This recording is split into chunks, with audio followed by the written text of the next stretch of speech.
Well, hello everyone. Welcome back to Bridging the Gap. For those that don't know me, I'm David James, and I guess you could say I'm kind of the founder of Bridging the Gap.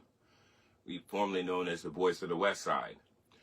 The reason for Bridging the Gap was simply to bring information to the west side of the county. When I say the west side of the county, I'm talking about down Nanticoke Road and places where they really didn't have internet and they sometimes got overlooked. This was about 2.5 years ago. And so Bridging the Gap came about. And it was actually the Voice of the West Side. We did a town hall down there at the West Side Firehouse, and we had over 100 people show up, which was, according to Mr. Messick down there, the most people they've had in there without it being a dinner. So that was a great thing. But back to where Bridging the Gap came from and where we're going. The Voice of the West Side then was starting being known as, who is this guy that's out there and stirring up the waters? And it should never have been about a guy. The guy they're talking about is me. I went back to the west side of the county down Nanticoke Road because of ministry.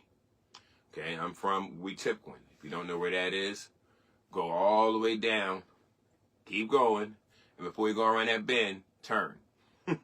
That's how we used to give our directions. But anyway, I went back to Weetipquin with ministry in mind to start a daughter work, which is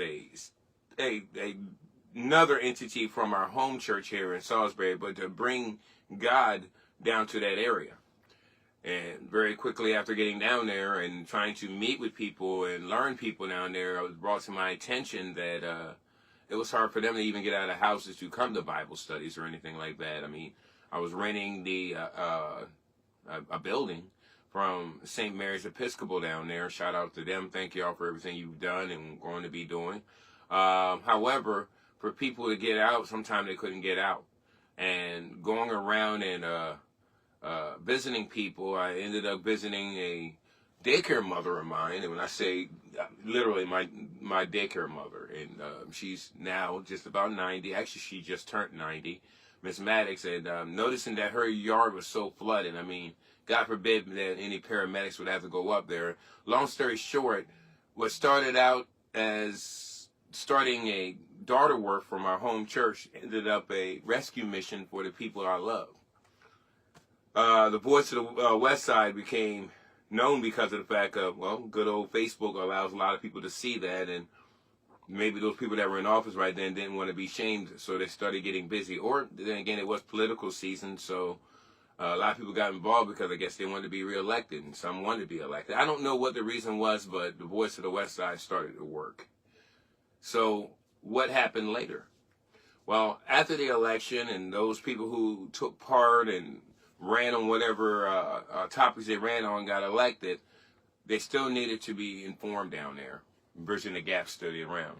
We still needed a true voice. Let's be real. Local media, national media is biased. It really is. The question can be, so do I have my own thoughts on things? Of course I do. I will let people know how I feel. However, when it comes to doing any kind of interviews with people or reporting any kind of news, I'm not doing it for me. I'm doing it for those same people that I went down there to start a daughter work with. So here came Bridging the Gap. Bridging the Gap is nothing more than me using my cell phone like I'm using right now and being in all the right places at the right time. I mean, I've captured everything from prayer services for a delegate running for a governor to a school board forum where you've seen a professor act very unprofessional, to just all kinds of things. And the Bridging the Gap, again, became just that, bridging the gap between those that normally don't see what's going on and those that are in the middle of what's going on. Fast forward to now, about 2.5 years later, I've got a lot of haters. There's people that don't like the fact that the people who I've done interviews with, I followed up on them. I really did. And if they said they were going to do things to help out with the west side of the county, best believe I wanted to interview with them a year later, 2 years later. So, of course, to some people, they see that as favoritism. It's not favoritism at all. talking about my constant interviews and conversations with and support of our CE, or County Executive, Julie Giordano. So we've been able to do interviews for the last 2 years of her being in office and try to keep people informed. And here lately we got this vote for or against question A, which is really important that we get the information out about that, because just normally people don't understand something. They don't like to vote against anything they don't understand. And then in this situation, if you don't vote against it, then you're voting for something that you don't really, it's not going to be good for you or your family or this county. So Bridging the Gap, once again, stepped up to try to get the word out. Wanted to be at every event, every time we can get an interview, whoever, just whatever we can do. And again, we're not doing it for any recognition. We're not doing it for anything like that. We're doing it to get the word out. All right, haters. Like I said, yes, there are people. I mean, I get ugly texts. I get ugly phone calls. I get ugly things on my ministry page from people who just don't like what we do here. And now it's not just me that does this, okay?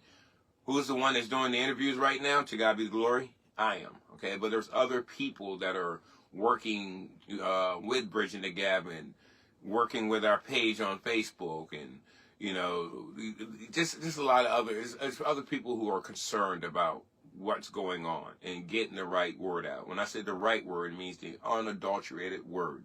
Look, it's not about who my friends are. It's about what's right, and what's right, especially for this county.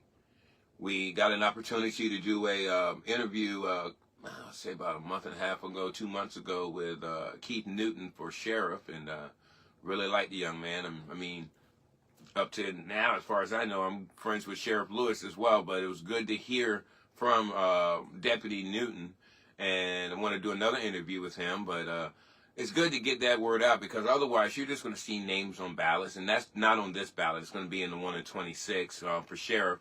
But if we don't get the word out to people, then we're not going to be able to match views with people. And you don't want to vote straight down any party card. Okay? And, I mean, that's just being real. Many may not like me saying that, but being real, you want to vote for the person that's going to do what's right.